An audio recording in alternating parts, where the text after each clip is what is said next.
Mohon kepada jamaah yang masih berada di luar untuk bisa masuk ke dalam masjid karena pengajian akan segera dimulai.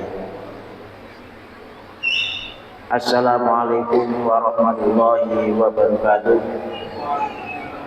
Innal hamdalillah nahmaduhu wa nasta'inuhu wa nastaghfiruh wa na'udzu billahi min shururi anfusina wa min sayyiati a'malina may yahdihillahu fala mudilla lahu wa may yudlil fala hadiya lahu. Asyhadu an la ilaha illallah wahdahu la syarika lahu wa asyhadu anna Muhammadan abduhu wa rasuluh la nabiyya ba'dahu. Pertama-tama marilah kita panjatkan puji syukur kita kehadirat Allah Subhanahu wa taala yang telah memberikan kita nikmat serta hidayahnya dan kita masih diberi kesempatan untuk berkumpul di tempat ini dalam keadaan sehat walafiat. Kedua kalinya salawat dan salam semoga tetap tercurah limpahkan kepada junjungan kita Nabi Muhammad SAW yang telah membawa kita dari zaman jahiliyah menuju zaman yang terang benderang, yaitu agama Islam. Telah hadir dengan kita yaitu Ustaz Alfian Helmi, beliau yang akan menyampaikan pengajian pada malam hari ini. Untuk mempersingkat waktu, marilah kita buka pengajian pada malam hari ini dengan melafazkan bacaan Al-Basmalah bersama. Bismillahirrahmanirrahim. Kepada Ustaz Alfian Helmi, waktu khidmat kami persilakan. Assalamualaikum warahmatullahi wabarakatuh. Alhamdulillahirabbil alamin. وبه نستعين على أمور الدنيا والدين أشهد أن لا إله إلا الله وحده لا شريك له وأشهد أن محمدا عبده ورسوله اللهم صل وسلم وبارك على نبينا محمد وعلى آله وصحبه أجمعين أما بعد. Jamaah sekalian rahimakumullah, marilah kita bersyukur kehadirat Allah Subhanahu wa ta'ala atas segala limpahan rahmat, hidayah dan inayahnya. Pada malam hari ini alhamdulillah kita diberi kesehatan, kesempatan sehingga dapat menghadiri pengajian rutin 2 pekan sekali yang diselenggarakan oleh Majelis Tabligh dan Takmir Masjid At-Taqwa Rogo Jambi. Mudah-mudahan niat kita dari rumah untuk menghadiri majelis taklim semacam ini senantiasa dicatat oleh Allah sebagai amal perbuatan yang sangat baik. Salawat dan salam dilimpahkan kepada junjungan kita Nabi Muhammad SAW, kepada keluarganya, sahabatnya, dan orang-orang yang senantiasa mengikuti sunnah Rasulullah SAW.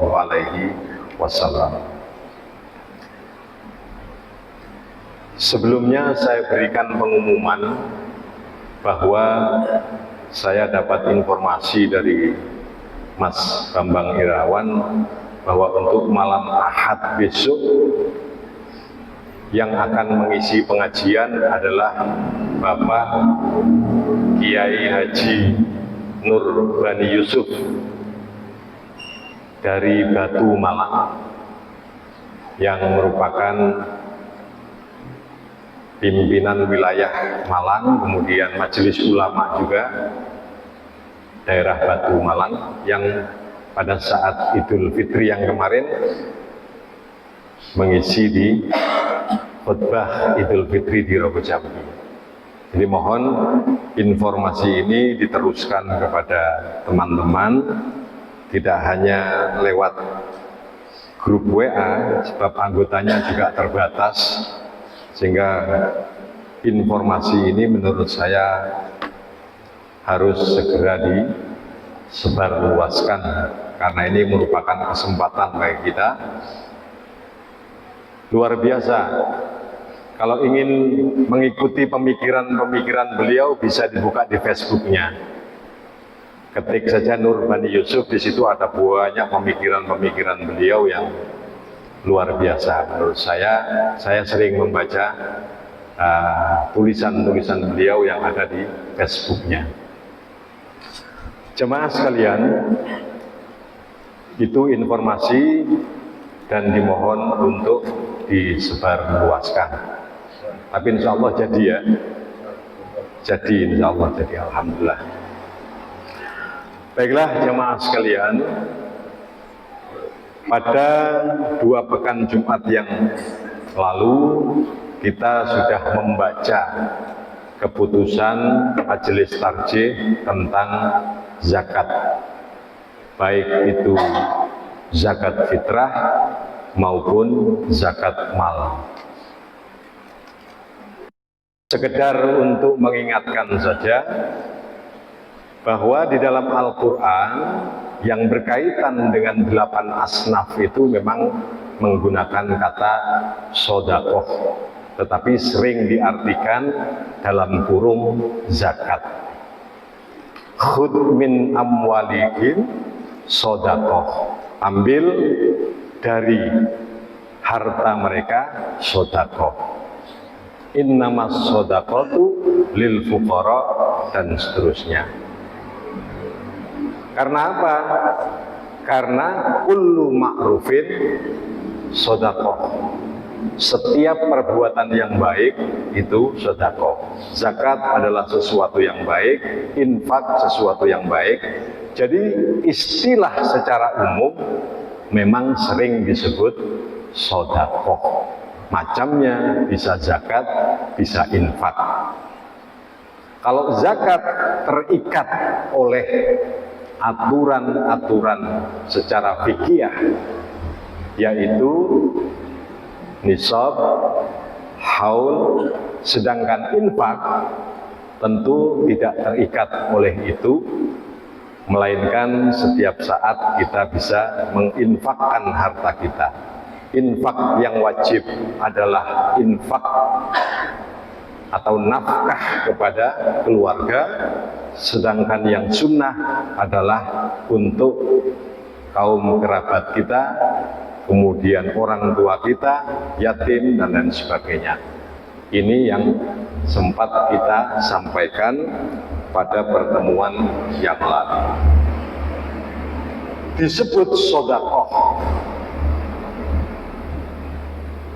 itu asal kata dari sodik, artinya benar. Sahabat Rasulullah ada yang memiliki julukan As-Siddiq, yaitu Abu Bakar. Abu Bakar As-Siddiq. Karena apa? Karena Abu Bakar ini tidak pernah bertanya tentang perintah Allah dan perintah Rasul. Kalau itu sudah jelas perintah Allah dan Rasul, Abu Bakar mesti benar. Titik. Tidak pernah berpikir iki tenang, tidak, benar. Ketika ditanya apakah kamu percaya bahwa Rasulullah melaksanakan Isra Mi'raj selamat, benar. Lebih dari itu saya percaya. Jadi selalu membenarkan. Makanya disebut Abu Bakar As-Siddiq. Nah, salah satu ciri dari orang yang beriman itu adalah kesanggupan dia untuk membelanjakan hartanya di jalan Allah dengan zakat dan infak. Jadi zakat dan infak merupakan bukti bahwa iman kita kepada Allah itu benar. Jadi ditentukan oleh itu. Jadi kalau ada orang yang suka bersedekah, zakat, infak, berarti dia imannya sudah benar. Sodik. Sudah sodik. Makanya kemudian ada istilah sodakoh, artinya membenarkan keimanan kepada Allah, sehingga ada kesanggupan untuk menafkahkan sebagian dari harta yang kita miliki. Kemudian yang kemarin telah dibahas tentang zakat mal yang pokok, yang jelas-jelas di dalam fikih diatur.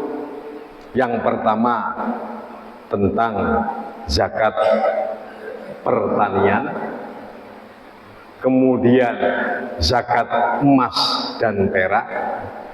Pertanian di sini maksudnya padi, makanan pokok. Kemudian emas dan perak juga sudah. Kemudian peternakan, onta, sapi, dan kambing. Kemudian perniagaan juga termasuk zakat-zakat yang pokok. Nah, tempo hari saya berikan satu informasi bahwa pada pertemuan kita malam hari ini adalah membahas tentang persoalan-persoalan yang muncul setelah hal-hal yang pokok tadi itu kita bahas atau kita baca sesuai dengan keputusan Majelis Tarjih. Tentu saja sekali lagi tugas saya adalah hanya membaca, sehingga saya tidak mengambil pendapat yang lain kecuali hanya menyampaikan apa yang sudah diputuskan oleh Majelis Tarjih dan yang sudah dijawab oleh tim Majelis Tarjih dan Tajdid pimpinan pusat Muhammadiyah. Selebihnya saya nggak berani berpendapat karena ini namanya pengajian HBT, maka yang dibaca juga harus ya ini saja. Nah, permasalahan yang muncul adalah pertama tentang emas dan perak. Sempat ada yang tanya, apakah emas dan perak itu zakatnya cukup seumur hidup sekali minimal? Ternyata sepakat seluruh para ulama, zakat emas dan perak itu dikeluarkan setiap tahun. Setiap tahun. Jadi kalau punya emas yang banyak di rumah, di lemari ditimbang minimal 85 gram, dan waktu kepemilikannya sudah 1 tahun, maka zakatnya adalah 2,5%. Kalau 1 gramnya 1 juta atau 2 juta, 1 juta ya, berarti kali 85 minimal. Kalau 100 gram ya kali 100. Ketemunya berapa? Kemudian kali 2,5/100, itulah yang harus dikeluarkan zakatnya. Nah, ini zakat. Fikihnya ada, ketentuannya ada. Maka yang menerima adalah 8 asnaf itu. Tidak boleh untuk beli mobil karena golongannya sudah jelas. Nah ini. Nah kemudian setelah itu ada yang bertanya, bagaimana kalau emas itu ada berliannya? Terhadap emas dan perak dikenakan zakat. Bagaimana kalau perhiasan emas dan perak itu ada berliannya? Apakah kena zakat dan bagaimana perhitungannya? Apakah disamakan dengan perhiasan emas dan perak yang digunakan untuk menempel berlian tersebut? Ini pelan-pelan aja, pengen Tenisa. Jawab,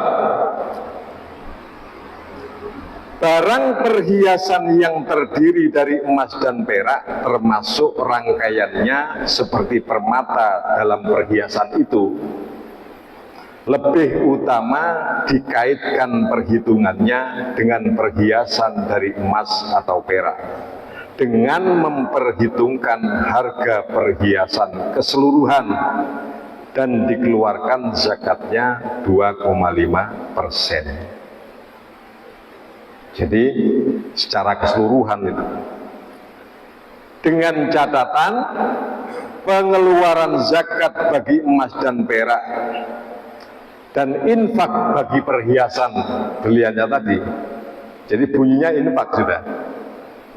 Jadi zakat emas dan perak, adapun perhiasannya tadi, yaitu berliannya, itu dinamakan infak sudah, karena tidak ada fikihnya. Tetapi kalau ingin mau zakat secara keseluruhan, maka semuanya ditimbang. Jadi semacam itu.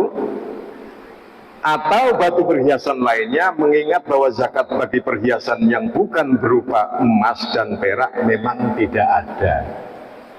Ya, jadi berlian selain emas dan perak memang tidak ada ketentuannya, sehingga dapat dimasukkan pada yang ma'fu, dimaafkan. Seandainya tidak dikeluarkan atau tidak dihitung juga boleh, ya. Dan tidak perlu dizakati, tetapi sekedar ikhtiyat atau hati-hati lebih baik yang itu juga dihitung, sehingga emas dan perak zakatnya tersendiri, kemudian perhiasannya itu adalah infak, karena memang fikihnya tidak ada. Berarti di situ ada yang bersifat normatif karena memang fikihnya ada, tetapi ada juga yang bersifat moral. Itu dalam hukum memang begitu. Saya punya 85 gram emas dikenakan zakat.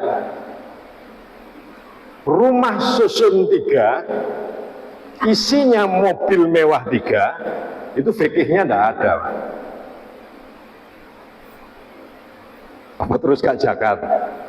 Padahal kalau di total seluruhnya itu melebihi nisab emas. Nah di situ sebenarnya moral sudah. Kalau orang mau kaku, fikihnya tidak ada kok. Jadi susun telu, mewah, tamannya besar, mobil mewahnya 3. Kan fikihnya tidak ada. Yang kena kan emas. Nah di situ moral kadang-kadang harus, ya tadi itu makna sodakoh. Artinya untuk membuktikan kebenaran iman seseorang itu kadang-kadang harus dibuktikan dengan kemampuan dia, kesanggupan dia untuk mengeluarkan zakatnya. Nah kalau yang ini Mas Elmi, mengenai rumah dan mobil atau kendaraan mewah tadi, itu ada yang berpendapat memang cukup sekali saja dalam hidup. Kalau emas tadi terus terikat oleh haul. Kemudian yang kedua, di dalam fikih zakat itu hanya makanan pokok, padi, pertanian yang dibahas. Atau dalam bahasa fikih kadang ada yang menyebutkan makanan yang mengenyangkan, seperti jagung kalau di sini, dan padi, gandum kalau di luar daerah kita. Lantas bagaimana dengan zakat hasil tanaman selain padi?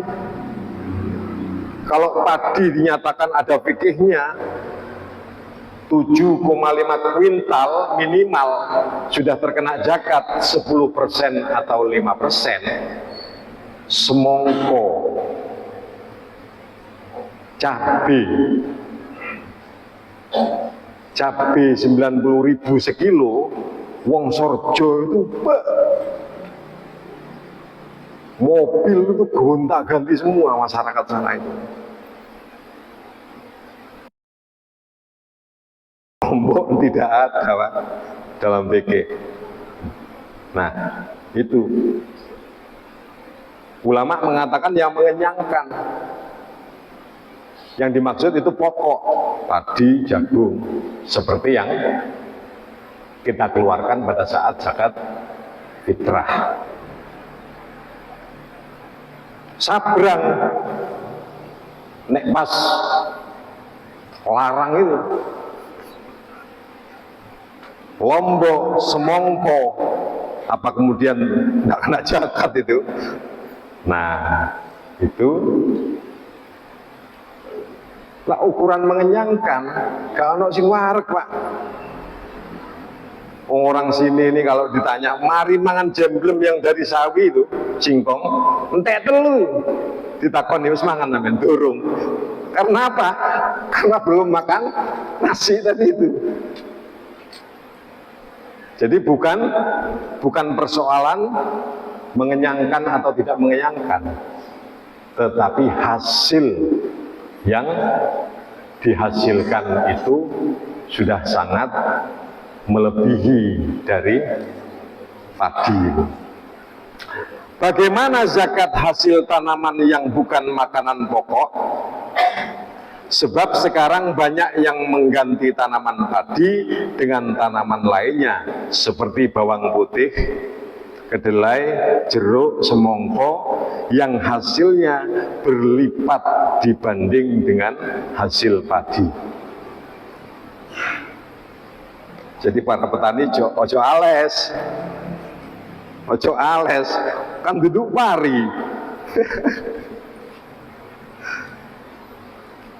Dahulu orang berbeda pendapat tentang zakat hasil tanaman selain padi dan makanan yang mengenyangkan. Karena padi sebenarnya tidak disebut zakatnya. Karena padi sebenarnya tidak disebutkan zakatnya. Ya, memang dalam hadis itu hanya kurma dan gandum. Yang disebut adalah gandum dan kurma. Pendeknya makanan yang mengenyangkan pada waktu itu. Maksudnya, dahulu orang berbeda pendapat apakah hasil tanaman yang tidak mengenyangkan tetapi mempunyai harga jual tinggi tidak perlu dizakati. Sebagian ulama berpendapat selain yang mengenyangkan tidak perlu dizakati. Ada. Jadi ada ulama yang berpendapat ya gak usah. Tetapi sebagian lain sekalipun tidak mengenyangkan perlu dizakati juga. Menurut keputusan Muktamar Tarjih di Garut tersebut di dalam Al-Amwal fil Islam dinyatakan bahwa zakat hasil tanaman adalah sebagai berikut: gandum, beras, jagung, dan sejenisnya bahan makanan pokok. Demikian pula kurma dan kismis dikenakan zakat bila sudah cukup senisab, yaitu 7,5 kuintal tanpa menunggu haul. Gak usah ngenteni setahun, begitu panen minimal 7,5 harus dizakati.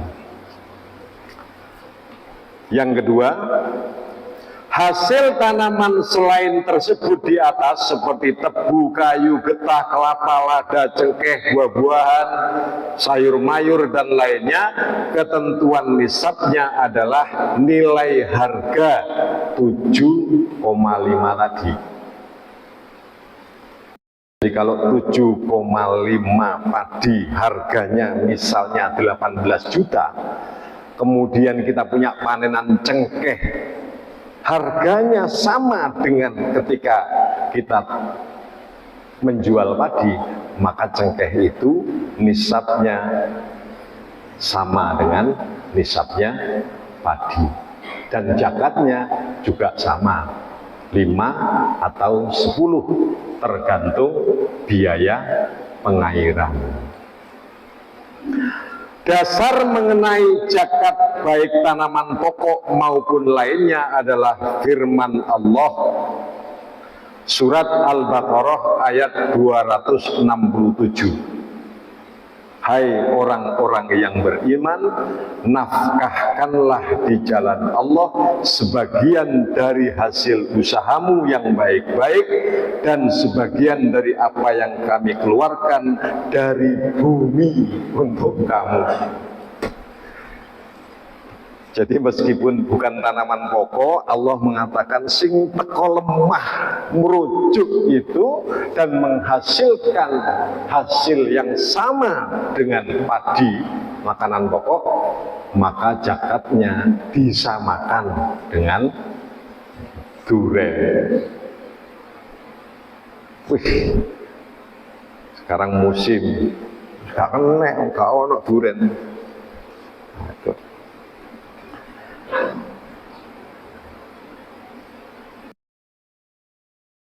Demikian dasar hukum mewajibkan zakat hasil bumi, baik yang menjadi makanan pokok maupun hasil tanaman yang tidak menjadi makanan pokok tetapi mempunyai nilai ekonomis.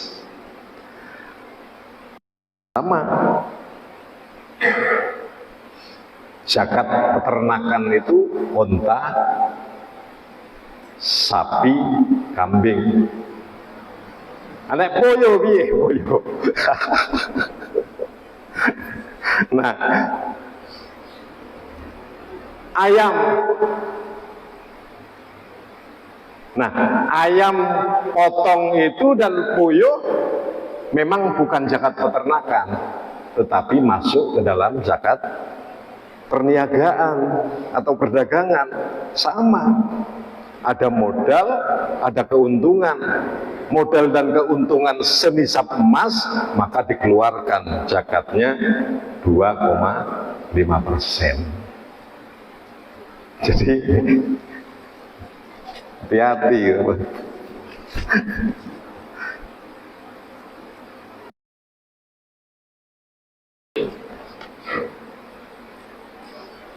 Ini yang sering terjadi kan ya, saya baca. Ini saya bawa 5 ya. Sampai bawa 5. Tapi saya tengeri yang zakat-zakat saja. Kemudian kita lihat yang kedua dulu.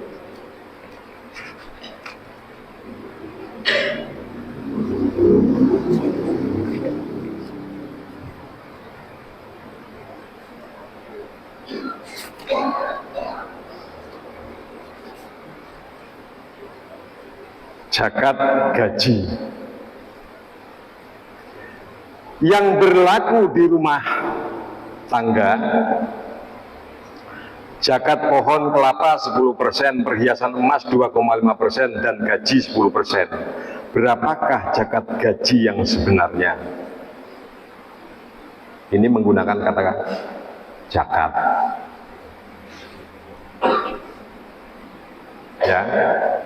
Ya karena seringnya kita ngomong itu tadi. Padahal gaji itu tidak mesti zakat. Sekarang kalau gaji pokoknya 5 juta, gak usah deh, 5 juta, kemudian masih dipotong PPh. Kalau golongan 3 5%, golongan 4 15%. Kemudian itu pajak, ketentuan negara. Saya sudah dipotong pajak, apakah saya masih harus wajib mengeluarkan zakat? Masih. Karena antara zakat dan pajak itu adalah dua hal yang berbeda. Dua hal yang berbeda. Sehingga yang dimaksud gaji tersebut tentu saja adalah gaji yang banyak. Ya kalau 150.000 Pak gajinya sebulan, ya masuk dikenakan zakat. Tetap mengacu pada 2,5%. Jadi kalau misalnya gaji di perguruan Muhammadiyah itu 1,5 juta, ya sebenarnya bukan zakat, infak. Sebab kalau diukur dengan nisab emas belum sampai, hitungan setahun sudah 1,5 juta ping setahun durung gaduh 94 juta kan. Nah itu. Nah, cuman perlu kita infakkan 2,5%. 1.500, 1,5 juta, 2,5% keluarkan. Itu paling tidak sampai selawi ya, tidak sampai 25, sedikit. Nah itu jawabannya seperti itu. Zakat terhadap gaji seorang karyawan dapat dimasukkan pada zakat mal. Pada umumnya, kalau dalam waktu 1 tahun terkumpul dapat mencapai nilai nisab seharga 85 gram emas murni, dikeluarkan zakatnya 2,5%. Itu sebenarnya masih harus diukur dengan zakat nisab emas. Tetap ya saja ini sebelum sampai ke nisab emas juga tidak dikenakan zakat. Tetapi itu tadi, ada yang secara norma itu, secara fikih adalah kewajiban kita kalau sudah mencapai ketentuan, tapi kadang cukup dengan standar moral kita. Usahanya sakmono gede ini, gajinya ya lumayan, masa sih 2,5% saja tidak mau. Nah ini sama, jawabannya adalah dapat dilaksanakan 2,5%, tapi itu bunyinya nanti infak. Dapat dari mana saja sudah. Ada yang lain barangkali iki wakai kita mau coba mari-mari.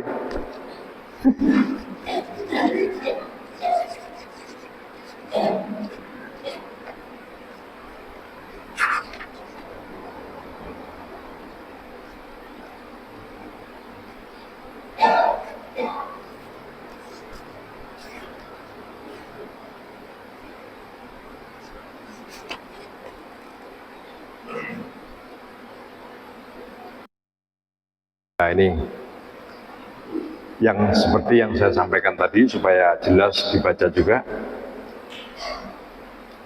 Ternak selain sapi, kambing, dan unta, tadi itu PT.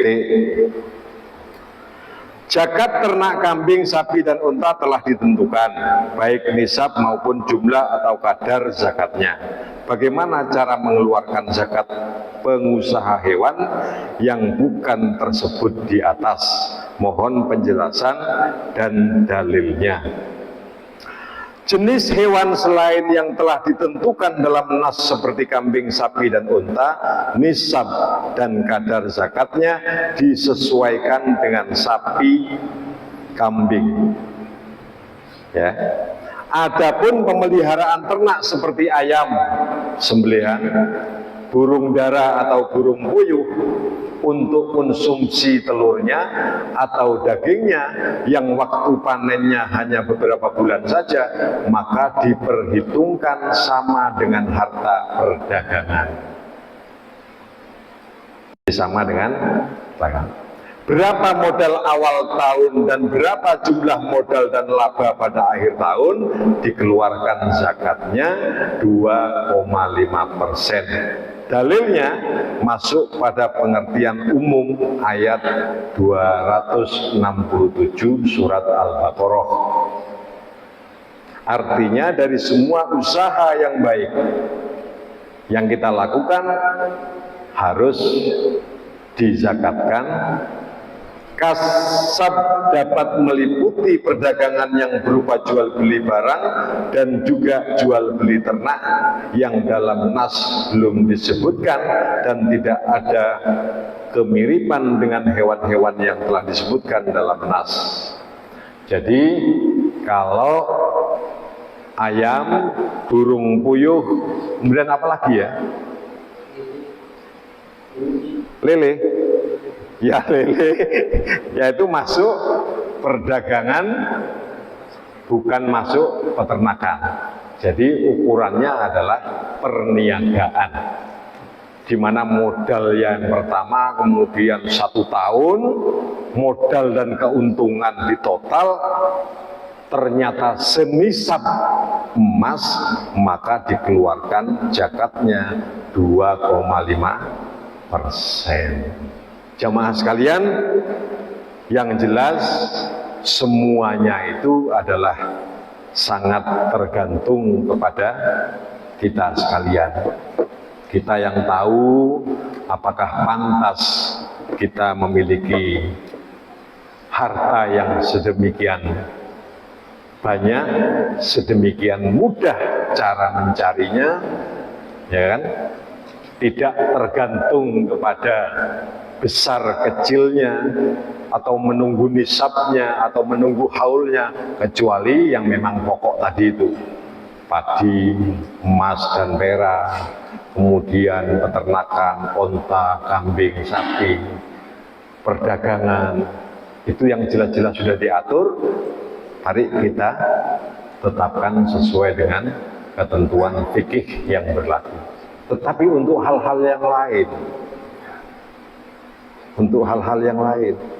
sekecil apapun,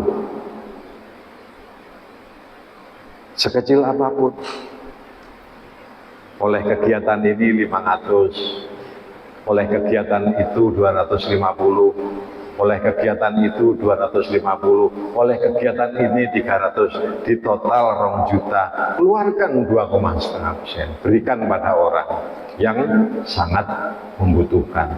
Insya Allah itu bermanfaat dan akan membersihkan harta kita, diri kita, dan kita akan terus digiring oleh Allah menuju kepada insan-insan yang bertakwa, insan-insan yang membuktikan kebenaran imannya dengan kesanggupannya mengeluarkan infak, sedekah maupun zakat.